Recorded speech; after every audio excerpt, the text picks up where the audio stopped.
Isa pong mapagpalang umaga sa inyong lahat at muli, Happy Pentecost Sunday 2026. Purihin natin ang Panginoon. The descent of the Holy Spirit. And today is the last day of the Easter season. Kaya bukas po, we will now go into ordinary time. At marami pong pangyayari. Kaya bago natin talakayin ang ating kapistahan ng pagbaba ng banal na Espiritu Santo, we congratulate po ang mga Holy Spirit Sisters AP, mga mongha.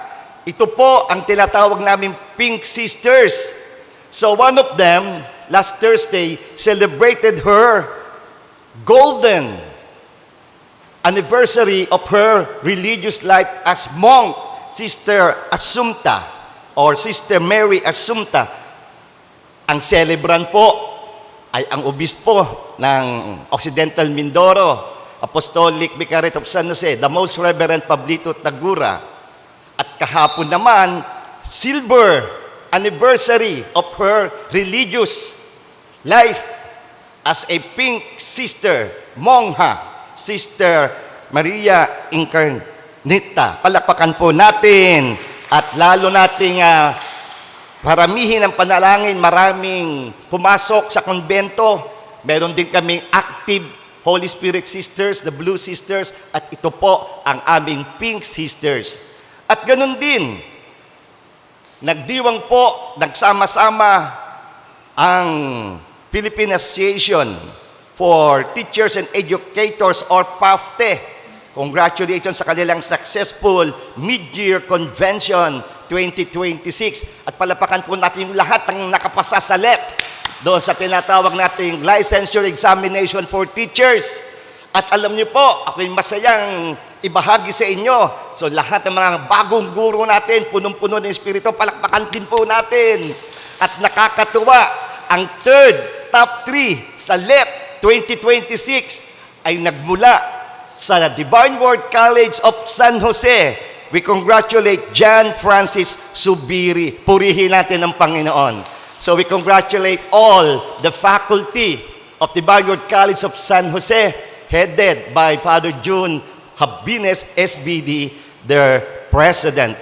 Ngayon, talakayin naman natin, ito na, Ascension last Sunday, at ngayon nga, Resurrection. Resurrection, Ascension, Descent of the Holy Spirit. Ang sabi ng mga ibang theologians, actually, these three events were just one moment. Kaya nung si Jesus ay muling nabuhay, bumalik sa Ama, at ngayon, bumaba ang banal na Espiritu Santo. Ang ginagawa natin ngayon, ninananam ang bawat talagang selebrasyon. Kaya resurrection, ascension, and now descent of the Holy Spirit. Tingnan po natin ang paggalaw ng Diyos. Ang Diyos bumaba, tama po, creation. Bumaba uli, incarnation. Yun ang si Jesus, nagkalaman, nagkakarne. Kaya incarnation, madaling unawain niya, no? Ayoko nang sabihin kasi advertisement pa, baka tayo maano. So, ganing nagkakarne. At tayo ngayon, kaya live na live, dito sa ABS-CBN Chapel, at nandyan po, nagbabalik. Nandyan si Sister Janet, at kasama ang ating mga kasama po, naglilingkod sa Shrine of Jesus, the Divine Word. Kaya nandito rin po sila. At nandito rin ang HELPC, the Healing Eucharist Loving Prayer Partners Community. Palakpakan po natin. Buhay na buhay. At siyempre ang ating choir, Awit Papuri. So, pag ang Diyos ang gumalaw, bumaba, umakyat, bumaba, ano ang ating nararanasan? May dalang himala at biyaya. Amen. Tatalakayin natin yung mga himala at biyaya ng paggalaw ng Diyos. Pero, Pero, kapag ang tao ang gumalaw, yung human action. Pag walang espiritu, tao lang, ego lang, false self, lower self, hindi dala ang himala. Ano ang dala? Hinala. Ayun. O, diba? Ano ba talaga, kuya? Sino ba talaga ang unang nagpaputok? Ay, mga ganyan, Ay, grabe. Kapag walang espiritu, nako, lalo na sa mga project, di ba? Sa flood control, pagbalang espiritu, alam nyo na. Kaya balikan natin. Akong excited. Yung ancient miracle, 2,000 plus years ago. So what are the blessings of the Pentecost?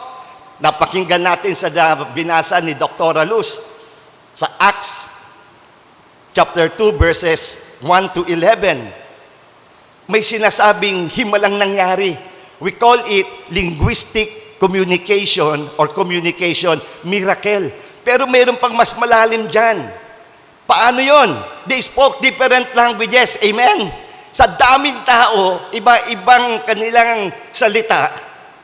Aba, nagkaunawaan sila. So we call it the gift of interpretation. Amen? Kaya nga mayroong gift of tongues.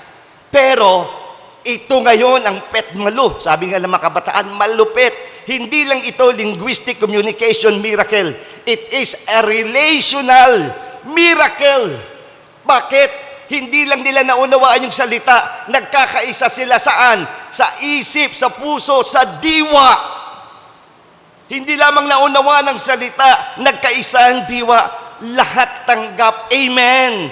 That's what we need as we celebrate Pentecost 2026. Hindi lang sana tayo magkaunawaan ng mga sinasabi, Ilocano, Bisaya, ang Bisaya, maraming uri, Tagalog at kung ano-ano pa. Bagkos, magkaroon tayo ng pagkakaisa ng damdamin. Amen. Kaya nga, feel mo, gets mo, yun. Yan ang magandang pangyayari. At ito pa, merong talagang malalim na himala at biyaya. Ano na yun? Nangyari mula noon, malalim ang pag-unawa at nagkaroon ng pagkakaisa. At ito ang panalangin ng buong mundo. Nawa sa Middle East, sa Ukraine, magkaroon talaga ng banal na Espiritu Santo matapos na ang gera. At sana nga rin sa ating bansa, sa mga projects at sa ating Senado, yes, we need the Holy Spirit para tunay na himala at hindi hinala. At alam niyo po ba, ano pa ang biyaya? Ano yung una? Linguistic communication, relational miracle. Pangalawa, 2,000 plus years ago, there was a supernatural upgrade. Supernatural. Talaga namang na-upgrade. Tingnan mo yung katabi mo. Wow. Oh, Brother Lito. Upgraded ang ating hair doon. No? Galing, no? Galing. Uy, upgraded na ang kilay. Galing, no? Parang talaga namang, anong ibig sabihin nito? Ito yung sa Tagalog nga lampas likas na pag-angat. Umangat ang yung pagkatao, una ng mga apostoles. Sila'y takot na takot. Ito rin ang ebanghelyo every second Sunday of Easter. Sarado ang pintuan. Jesus passed through the closed door and greeted them. Kaya pakisabi sa katabi, Shalom. Peace be with you. Ilang beses sinabi ni Jesus. So pagkasabi niyo, nakita nila si Jesus, nawala ang takot, nawala ang pagdududa, and suddenly, they became inspired and enthusiastic. I just love these two words. Kaya nga, ang etymology ng inspired, kaya tingnan ng katabi, inspired ba yan? In yan sa spirit. May spirit yan, kaya ka-inspired. Kaya pag ikaw merong kasama, hindi mo na uutusan, laging inspired, may spirit. Kaya mamaya, pag uwi nyo, di ba? Inspired kayo. Ako na maglalaba dyan. Ako pa rin na magluluto dyan. O, di ba? Inspired ka. Pangalawa, yung enthusiasm. And within entheus sa Greek, there is God within. This is what we need. Kaya, and you know, ang pinakamaganda sa Holy Spirit, ito neutral term. Kaya, matatanggap ng mga ating mga kapatid na Muslim, the Spirit of Allah. Matatanggap ng ating kapatid na mga Hudyo, the Spirit of Yahweh. Kaya itong Holy Spirit, yung Spirit, talagang nasa bawat isa. At anong gagawin natin? We should be aligned to the Spirit. The Spirit is already in us. Amen? Kaya nga sabihin mo sa katabi mo, nasa iyo na ang banal na Espiritu Santo. Amen! And ito nga, ang pangatlo, ang miracle ng Pentecost. Number 3, the birth of the church. Sabihin natin, Happy Birthday, Church. Yan! Anibersaryo ng pagtatalaga ng simbahan. wala na si Kristo eh. So the descent of the Holy Spirit, when Christ returned to the Father, the Spirit descended and the Spirit was commissioned. Nang ito ngayon, ano nangyari? Commissioned the church to be Jesus's hands, feet, heart, and mind. Amen. Sino ba ang simbahan? Pakisabi sa katabi, ikaw yan, ako yan, tayo yan. Yung mga membro ng simbahan, we are the church, the people of believers, the people of God, the people of Jesus, the people of the Holy Spirit. Ito tayo.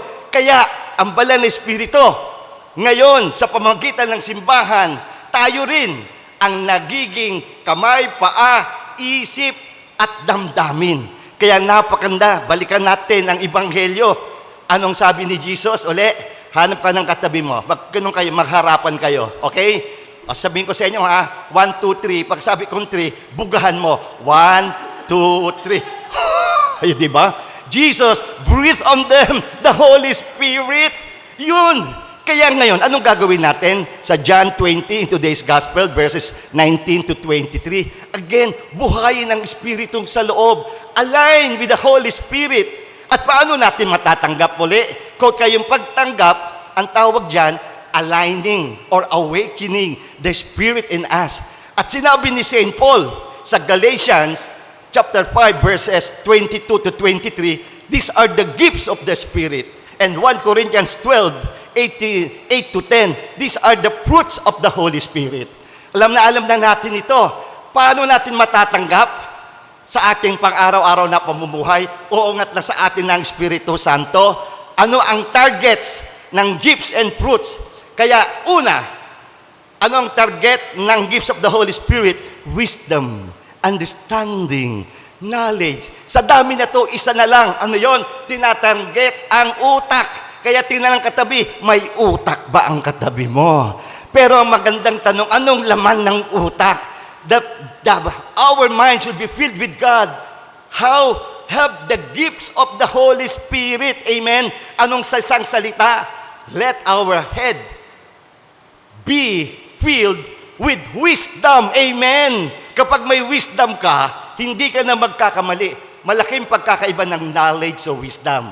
Ang dunong ay hindi lamang kaalaman. In wisdom, there is spirit. Amen! At ngayon, pangalawa, ano naman ang mga tinatawag nating the fruits of the Spirit? Joy, goodness, peace, love. Anong pinupuntirya? Puso. Kaya tingnan uli ang katabi, may puso ba yan? Pero ang pinakamagandang tanong, ano bang laman ng puso? Punuin mo ng Diyos, punuin mo ng Jesus, punuin mo ng Banal na Espiritu Santo. Isang salita lang, ano? Love. Habang sinasabi ko to sa inyo, sinasabi ko rin sa aking sarili.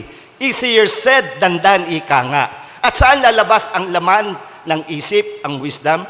Saan lalabas ang laman ng puso, ang love? Eh di sa kamay. Pero anong klaseng kamay? Kasi nga sa pagsisilbi, pag wala ang Banal na Espiritu Santo sa mga kamay, hindi himala, hinala nga. Kaya dapat, paano mangyayari? Kaya to sum it up, ano mangyayari? Hands should be filled with God, the Holy Spirit should be filled with service. What kind of service? It should be healing and salvific service, not a selfish one. Sapagkat kapag kasarili na naman, ito na ang hindi lang sa Pilipinas ito, sa buong mundo, ang mga corruption, ang mga tiwali, pag walang spirito, ang pagsisilbi, yan, gulo, hinala ang meron tayo. Kaya nga puntahan naman natin ang statistics. Yan, anong kinakailangan sa statistics ay merong normal curve. Kaya tingnan mo nga ang katabi mo, normal ba yan? Pero kung titinan natin sa buhay, sino ang normal na tao sa Pilipinas, sa buong mundo? With wisdom, with love, with service. Kaya nga, sa statistics, may sinasabing not normal curve. Anong tawag natin yan? Skewed. Yan, mga banker. Alam nila dyan. Pati din sa ating marketing, o diba? Pag sinabing skewed, abnormal, up away. Lumalayo sa normal. If we are moving away from normal, no more wisdom, no more love, no real healing. At walang nakakaligtas na pagsisilbi. Anong kinakailangan? Ngayong linggong ito, as we celebrate Pentecost 2026, be filled with the Holy Spirit. Puspusin ng Espiritu. Align ourselves with the Spirit. Dapat ang banal na Espiritu ang ating ugnayan upang ang utak, upang ang damdamin, upang ang kamay ay tunay na magsisilbi ng may dunong, na may pag-ibig at tunay na nakakaligtas at tayo'y dadalhin, lahat tayo ay mahihilom. Kapag ano yon, pag naging abnoy, ay di balik ka na, nabuhay na naman ang banal na Espiritu, back to normal. Mayroon na namang dunong ang isip, mayroon na namang pag-ibig ang puso, mayroon na namang talagang nakakahilom at nakakaligtas na pagsisilbi. Kaya ngayon sa misang ito, kaya, Maestro, meron ba tayong Come Holy Spirit? Ha? Let's experience Pentecost now. What happened 2,000 plus years ago? Tayo ngayon ay tumahimik at sa katahimikan ng ating puso, we just sing silently, Come Holy Spirit.